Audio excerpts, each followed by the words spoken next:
everybody, welcome to the Simeon Henderson Show, where we're giving a voice to the people. I just want to say thank you so much for all your support, for always tuning in, and always having something good and positive and educational to say, not only to me, but to the viewers, and always asking the questions that everybody want to hear. I want to give a big shout out to my executive producer, Jamani Anamdi, out in Miami, my producer right here, Jose Perez, and my associate producer for this show, Mr. Reggie Ponder. And let me give big shouts out to Big Frank on the camera this show. Thank you so much.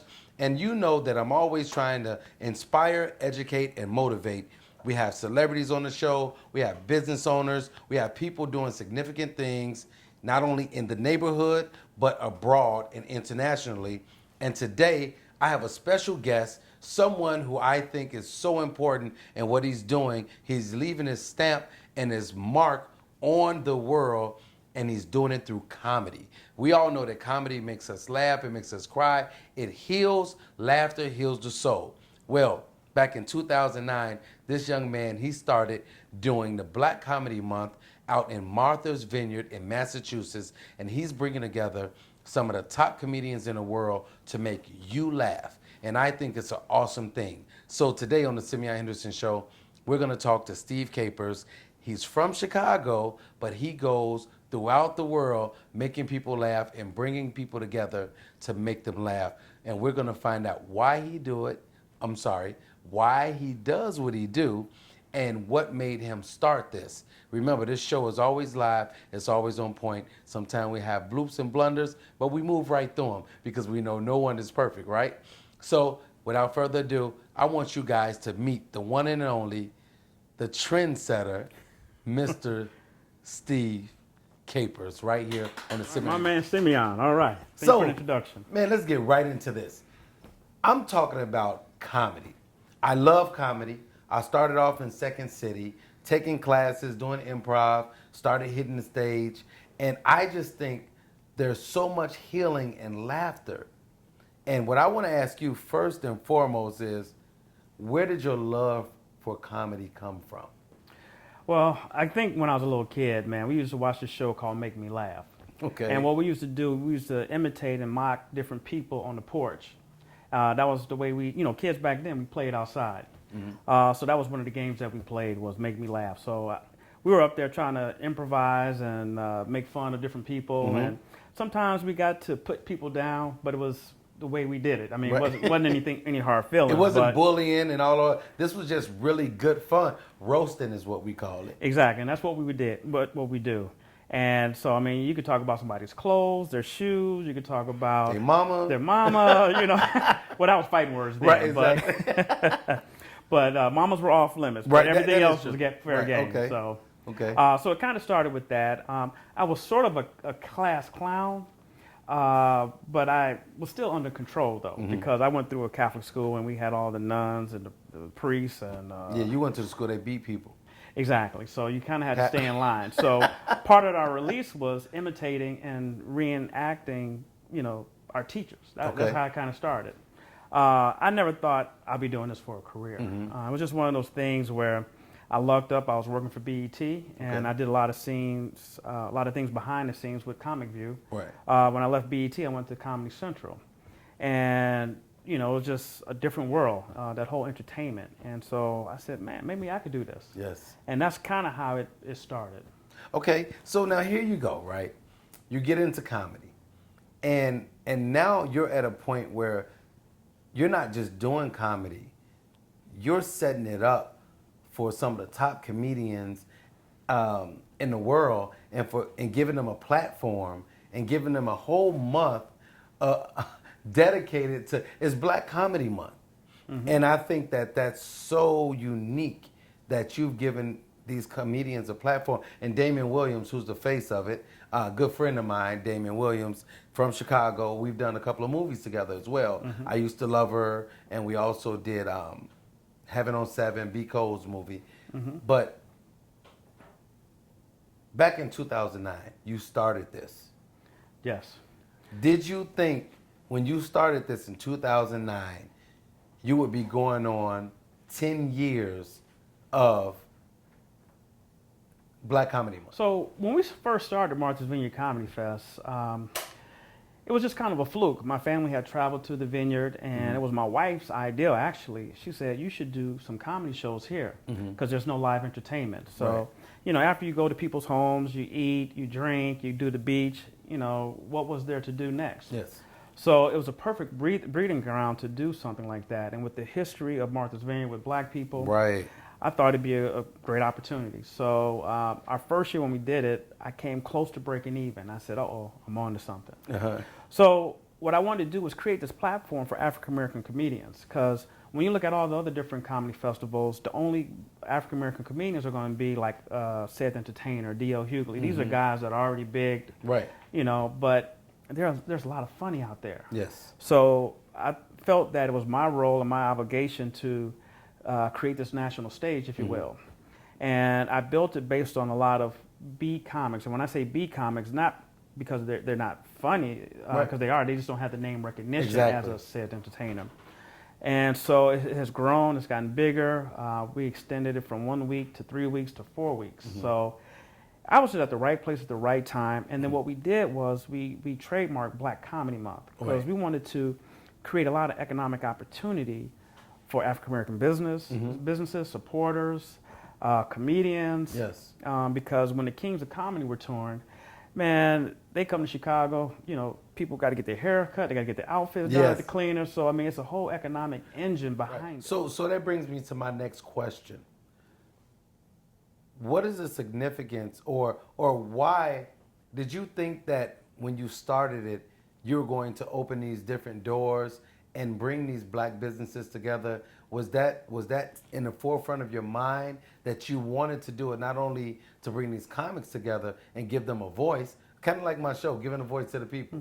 You're giving them this voice and this platform, but did you also foresee bringing in black businesses and giving them recognition as well?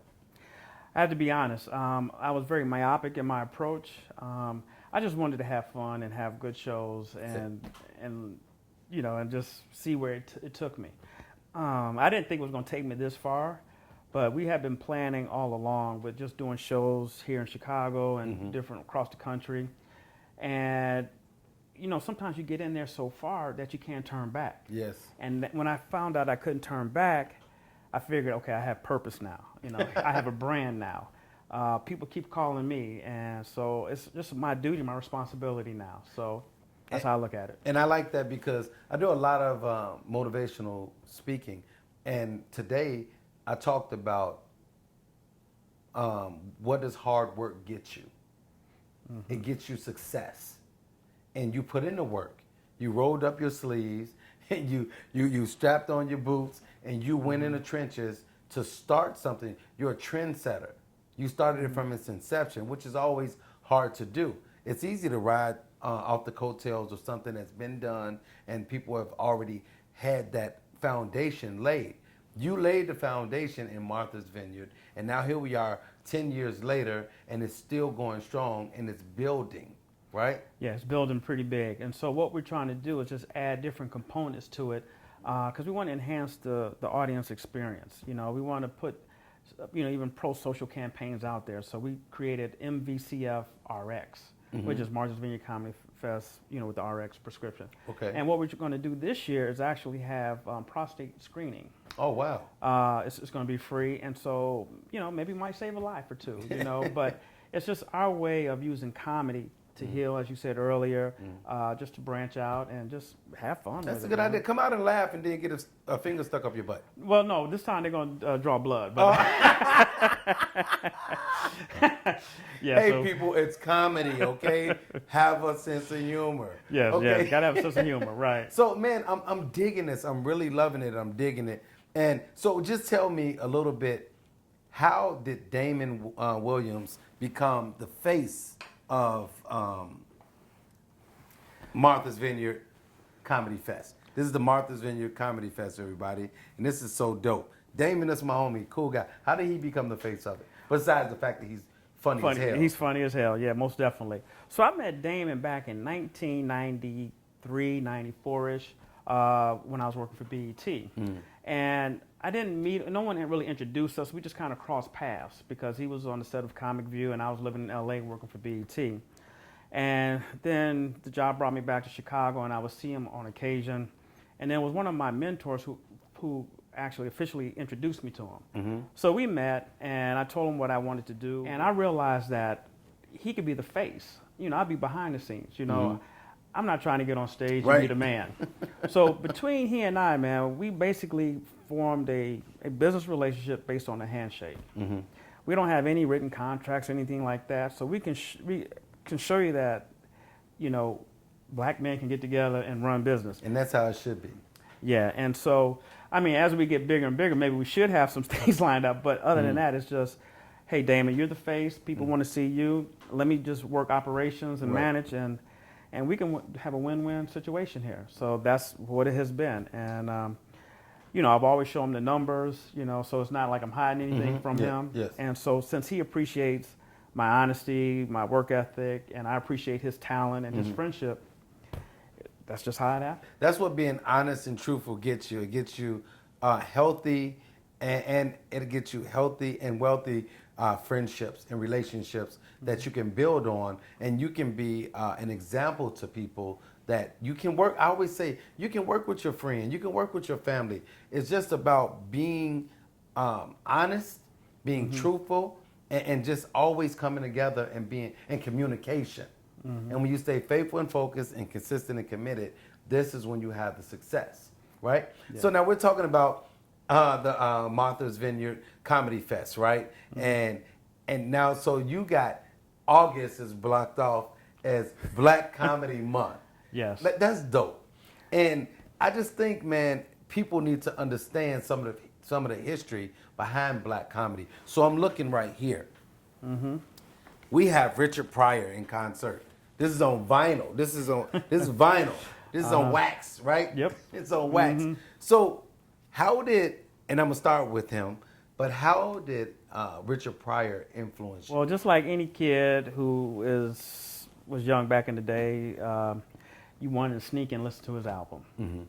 And so when you heard the stuff that he would say, and you listened to the rhythm, the timing, and just the stuff that he would say, you were like, "Whoa, my goodness!" And so he basically was a lot of introduction to the comedy world for people who are 40 and up. Right. Okay.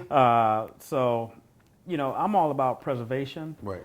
And paying homage to someone who paved the way for us. I mean, Okay. and then there's people who paved the way for him, and so forth and so on. So one of the projects that we're working on, we're writing a book called Black Face to Black Faces. Oh wow. So we're going to start with volume 1 with vaudeville, you know, with the Step and Fetch It and that sort of stuff. Then we'll get into the real stand-up with the Nipsey Russells, the Flip Wilsons, and so forth, and, you know, just take it on up. So it'll be a variety of volumes. And what we're going to do is also include black artists. Okay. To create paintings or, you know, that will help us preserve the legacy of all those who came before us. That's dope. And looking at some of the Chicago comedians that I know that's done so well, between the Bernie Macs and Robin Harris's and Deion Cole, D. Ray, Leon Rogers, Lil Rel, T. Murph, B. Cole. I said B. Cole. Some of the women, Just Niche. And there's so many, Marlon Mitchell, and there's so many that I can just continue to name. Some of the female comics that we have. We're talking about people like Vanessa Fraction, Just Niche, Myra, what's her name? You got Myra J. The famous Miss Mary, and Tiffany Haddish, and the list goes on and on. What's Christian? I know. Blair Christian. Oh. Blair Christian, my girl. I'm saying it backwards. Blair Christian. There's so many different comedians, women comedians that are so funny. And what do you think about the ladies now? Well, ladies do have a tougher road sometimes. You know, the whole situation with Monique, when she was doing her Netflix special, or they wanted to do a Netflix special, they didn't give her the kind of money that they were going to give Dave Chappelle and a few others, and she was trying to really negotiate and argue. The only thing is that she made it so public that it just kind of turned people off. Right. But she did have a good case. She did. You know. But there's a lot of funny women out there. You know, sometimes they just got to create their own road, their own brand. And Some more, Kim Whitley. Oh yeah, all of them. Yeah. Yeah. They gotta, figure out their voice. Although Monique has put in the work. I mean, she's won major movie awards and stuff like that. So she didn't want to devalue herself. Right. And so I just think that they do have a tougher road, but there's a lot of light at the end of the tunnel because there's a lot of women who are just following on the backs of so many. I mean, Whoopi Goldberg. Oh my goodness. I mean, the list continues. Wanda Sykes. Wanda Sykes. Oh, it's just, and it's one of those things that I think women, although they have it tougher, they still stay in there and they come out on top. Yeah. They come out swinging and they're funny. Yeah. And I think we have to just continue to support them and put them up on the pedestal so people can see just how funny they are. And things like the Martha's Vineyard Comedy Fest, you guys have women come out and do their thing, and you're giving them that platform, and this is building them up. And that's what we have to continue to do for all comics all over, and that's why Steve Capers started what he started. I tell you interesting stories that the comedy industry is male dominant, and so I was booking a lot of male comedians. And it wasn't until a female came to me and said, where are the women comedians? It wasn't that I was trying to alienate any women comedians. I made every excuse like, well, we all stay in this one house, and I don't, they like, we don't want to hear that. Where are the women comedians? Right. So because I listened and I said, all right, we got to ensure that we have female comedians on this lineup. And it just diversified our show. Hey, I mean, here we are. There it is. I'm glad I listened, and I'm glad I, but executed. That's how you have success. The only way you can have success is to open up your ears and be willing and receptive to constructive criticism, to ideas and different things, and that's why you have it. And that's why you're so successful with the Martha's Vineyard Comedy Tour. And it's going to be one of those things where people are just going to love it for years to come, and we're looking forward to it. If I didn't say your name, Comedian Stick, if I didn't say your name, it's not because you're not relevant. You all are relevant. I can't remember everybody's name while I'm on the spot. But working with these comedians and them showing me love, not only showing me love, but giving me insight on how to deliver, how to be in the moment, how to command the crowd and doing things like that. These are the type of things I think that we have to do as artists for each other and help each other, because there's so much out there. Because no one can be the best Steve. You can only be the best Steve. I can only be the best Simeon. And that's what we have to understand. Yeah, you in order to succeed in this business, you do have to have some sort of mentor. From the comedy side, with the comedians, you got Damon Williams, you B. Cole, Stick, all those people you mentioned. But from a producer side, you have Raymond Lambert and Mary Lindsay. With all jokes aside and jokes and those. Matter of fact, I just talked to Mary the other day, and I still got to get advice from her. Because she's thick into it as well. She has connections, and so being in Chicago, you're not in New York, you're not in LA, so you kind of alienated a little bit. But I have to rely on them to give me some wisdom, because you can always grow with this business. And that's the cool thing, being able to have those connections. It's just so cool. And I forgot to mention my boy Wildcat. It's just so many different people that I've worked with and that I know how good they are, and they're just naturally funny. And then you talk about being naturally funny and super, super talented. I look at this man right here, Eddie Murphy.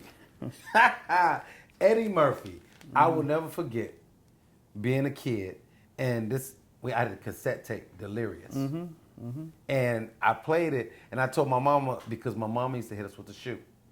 And when he talked about the shoe, my mom was like, Clint Eastwood with the shoe. I said, Mama, you got to hear this. You got to hear this. And I thought I was going to get in trouble because he cussed. But it was so funny. My mama was crying, laughing, because it was so true.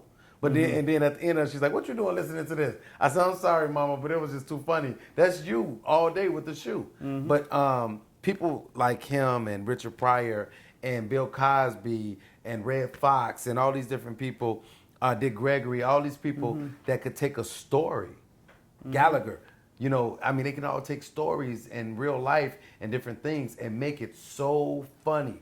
Bernie Mac, Robin Harris, make it so believable. I love people like Jim Carrey. There's so many different, Adam Sandler, there's so many different comedians that I just love. It doesn't have anything to do with their color. Right. It has to do with the funny. And let me ask you this. When you're picking the comics for the Black Comedy Month, the Martha's Vineyard Comedy Fest, everybody, it's the whole month of August. And it's an awesome thing down in Massachusetts. Lord knows they need some funny down in Massachusetts. My daughter goes to school down there. It ain't too much going on. And what's your process in deciding who you're going to bring in? And is there a comedy show every night, or is there like 1 or 2 a week? No, it's one every night, and we rotate the lineup weekly. So we just want people to pick one night to come out and enjoy the festival. But your question was, how do I pick these guys? It's an interesting question because it's an interesting process. Sometimes, first of all, we built it off a lot of Chicago comedians. So when you mentioned the B. Coles and you mentioned Wildcat and Just Niche and Michi and all these guys, Marlon Mitchell, they all been to the festival and performed. They brought that Chicago flavor to them. But once you kind of exhaust a lot of Chicago comedians, you got to start reaching out because our audience are looking for more. And we got a pretty intellectual group of people at Martha's Vineyard, so we got to get people who can take it up a notch. So one of the things is we go scouting. We were in Indianapolis last year looking at Sinbad, and we ran into Maya. She's from New York but lives in LA. Very, very funny. And, we were looking for a female comedian. Right. And so we brought her on board. The other thing is sometimes we look at Damon and say, Damon, who do you want to compliment you? And he says, well, let's try X, Y, and Z. Okay. Then we look at availability, and if that person's not availability, then we say, let's look at a named person. So it's just kind of a, we just feel what we can go with because we want to bring. The purpose of our festival is to showcase a lot of variety. Okay. And uniqueness and originality.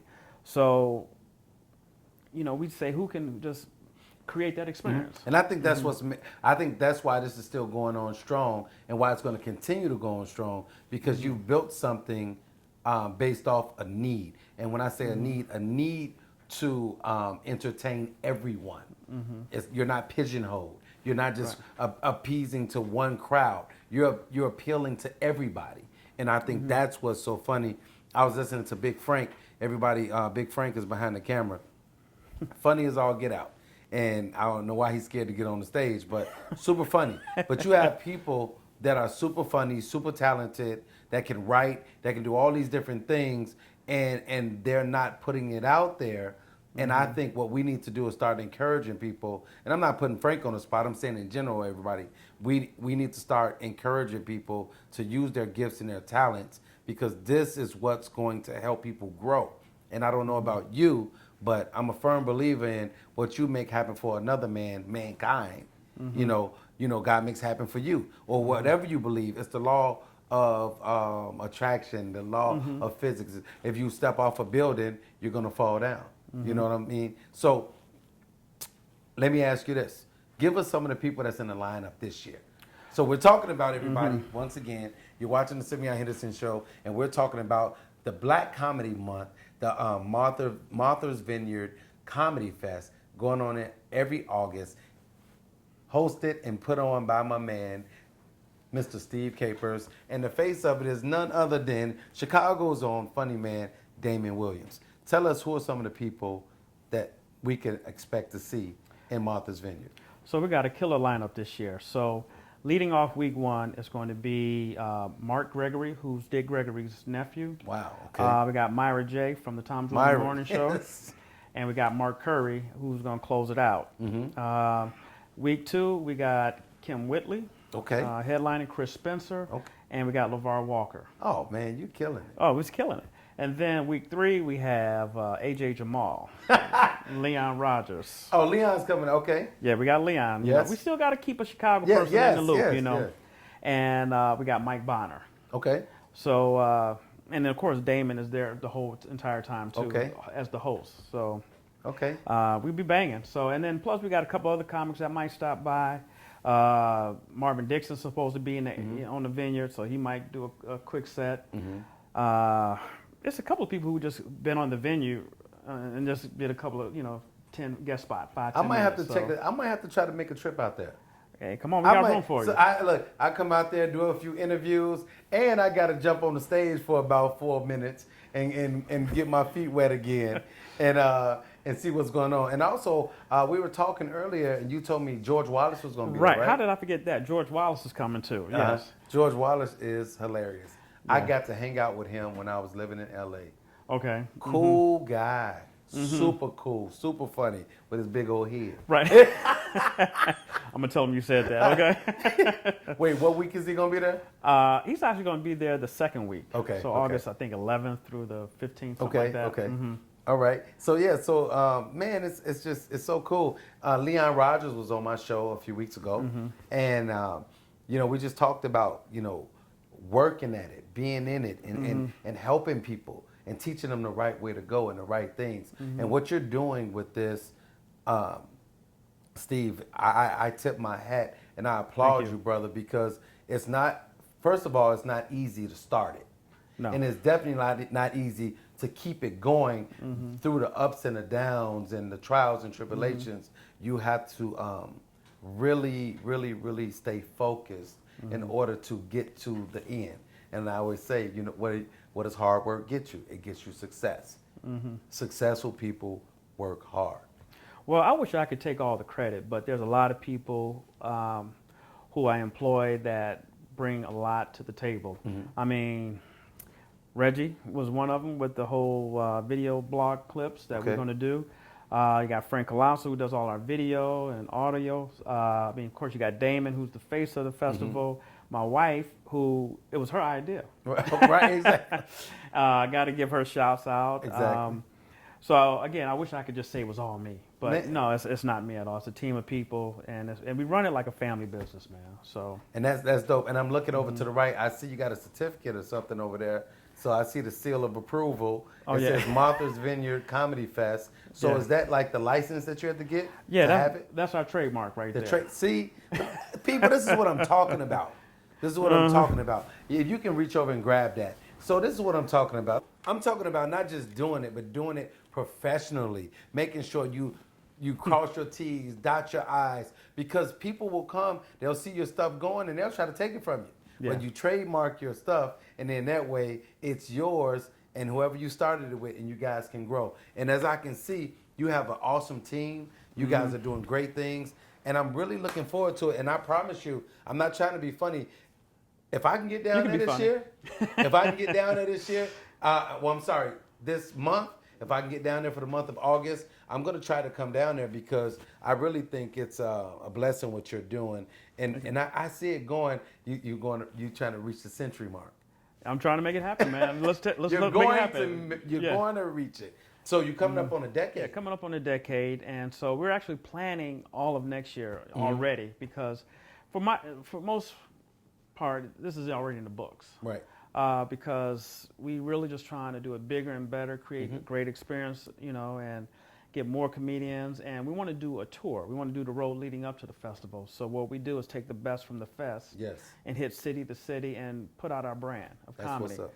And hopefully this will get as big as the King of Comedy. You said what? I mean, when it gets big as there the King you go. Comedy, Come on, man. I need you to be there. I believe in speaking it. Yes. And I'm telling you right now, and I got this on video. Okay. And I got to be a special guest, even if I'm the one that introduced Damon. Okay. Or something. I got to do something. Okay. But it's one of those things, man, where we have to come together. We have to support each other and push each other to the next level. And that's what you're doing with comedians. That's what you're doing with your team. And that's what you're doing for the city of Massachusetts, and you're giving them something that they don't have on a regular basis. So they got this 1 month where they can come out and laugh their head off every day if they choose to, and you're bringing in some very, very talented people. Now, let me ask you this. So really quick, I mean, I know what it is, but I want to make it clear for my audience what your background is. My background, okay. Well, when it comes to the entertainment, what is your background? You don't got to give us your rap sheet. No, right. With my mugshot and everything. No, so, I told you, my first introduction to the entertainment industry was watching my aunt on Broadway, Virginia Capers. She was in the Broadway play Raisin. I never sat in the audience. I always sat on the sideline. And so I was just watching people change clothes, watching people go on cue, and that just kind of was interesting to me.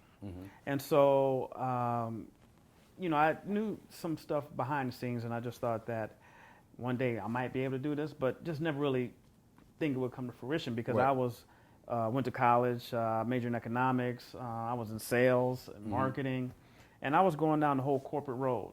And one day I got laid off, one time too many, and just said, you know what, That'll do let me it. create my own. And then I Right. had a mentor, when we were talking earlier about mentors, he told me, he said, here I am out there begging someone for a job and tell them how good I am.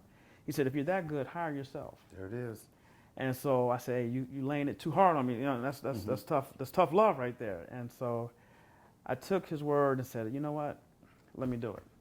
So I just kind of went on faith, and here we are. There you have it. Everybody that watches the Simeon Henderson show, I'm all about faith and doing things that uplift you, doing things that inspire you, and doing things that educate you. And Reggie was trying to show me something, so I'm going to ask him to show me again because I didn't see what he did. Yeah, You well, see they were it? just telling that, people from all over the world come to the Martha's Vineyard Oh, Comedy yeah. Fest. Okay, there it is. We got people from Canada, we got people from Africa, the UK, tons of people from Chicago. Martha's Vineyard itself is a recognizable name globally. Yes. So when you talk about Martha's Vineyard, everybody thinks about wine. Everybody thinks about going there. Everybody thinks about this place that you go to. And now you've brought this to Martha's Vineyard, a well-known and well-renowned place. It's a great thing. And I'm excited for you. I'm excited about being a part of, being able to interview you. We have Mr. Steve Capers here. He is the founder of the Martha's Vineyard Comedy Fest, Black Comedy Month, BCM. Okay, yes. and it's just one of those things where we need you to follow. We need you to participate, if you will. We need you to support. And where can people go online to find and follow the event? So they can go to marthasvineyardcomedyfest.com. That's the easiest thing. And also they can go to blackcomedymonth.com. That site is being a little updated, but it's supposed to be launching within the next day or two. So Okay. It's going to be kind of a Facebook, LinkedIn, Instagram kind of thing, YouTube, where comedians and promoters and fans are going to be uploading photos, And people video, can interact and all of that. Yeah. Yeah. So they're doing a lot of coding right now, trying to get it ready for August 1st. Okay, so there you have it, everybody. Do not say for the month of August that you can't find comedy. You're going to find comedy in the raw, in the flesh. And one thing I have to say about this. So you mentioned something about the comedy shows being profanity free? Yeah, for the most part, it's profanity free. Yeah. The main thing is we just don't want you to use any derogatory terms Right. while on stage. We want to see uniqueness. We want to see that range. We want to see that depth, and that's the kind of audience that we have, and they want to see it. And if you give it to them, they will applaud you, and they love you forever. You want to see some smart comedy, some intellectual comedy, some comedy that make you think. Some comedy like my godfather, one of my godfathers who's Italian, they tell a joke, he tells a joke, and I'm like, you gotta wait for the punchline. We want the punchline right with the joke. Right. But I like that comedy that's witty, it makes you think, and it keeps you on your toes. Yeah, and you can be edgy, but we just tell you, don't go too far, Right. Let's just see some other things, step out. Right, exactly. And so that's how we roll. All right. So everybody, you're watching the Simeon Henderson Show where we're giving a voice to the people. I got to give a big shout out to Jamani Anamdi, my executive producer in Miami, Jose Perez, my producer in Chicago, my associate producer for this show today, Mr. Reggie Ponder. Big shout out to the camera guy, Big Frank. And I just want to thank you guys for always tuning in. Remember to like the Facebook page, The Simeon Henderson Show. Subscribe to the YouTube channel, The Simeon Henderson Show. Make sure you go and you follow the Martha's Vineyard Comedy Fest. That's the Black Comedy Month.com. Check it out. The whole month of August is going to be nothing but laughs, nothing but entertainment, and it's all for you. And it's brought to you by my brother, the one and only Mr. Steve Capers. And I want to give a big shout out to him for letting me come here and interview him. This is his home, guys. He got a studio in his crib. And you know I'm hating. Not really hating, but I wish it was mine. So, but no, thank you so much, man, for opening up your home. And My pleasure. becoming a friend to the Simeon Henderson Show. I will have you back on. If I can get down there, I will. If not, I will be interviewing you when it's all over. Okay. And we're going to see how everything went and see who went and let people know what's going on. And it's headline, and not headline, but the face of the Black Comedy Month is my man, Chicago's own Mr. Damon Williams. So make sure you guys continue to support him and all comedians, not only coming out of Chicago, but everywhere you go, support comedy, because laughter heals the soul, makes you feel better, and it helps you, okay? So thank you for tuning into the Simeon Henderson Show. Remember, be symbolic, simply your best. Being deeply rooted stimulates growth. And Philippians 4:13, you can do all things through Christ who strengthens you. Whatever it is that you endeavor to do, that thing that you want to start, you have to start it. Don't be scared. Steve, thank you so much, man. My man, Simeon. I appreciate you. Appreciate and you. everything that you're doing. We'll see you guys next time on the Simeon Henderson Show. Peace and love.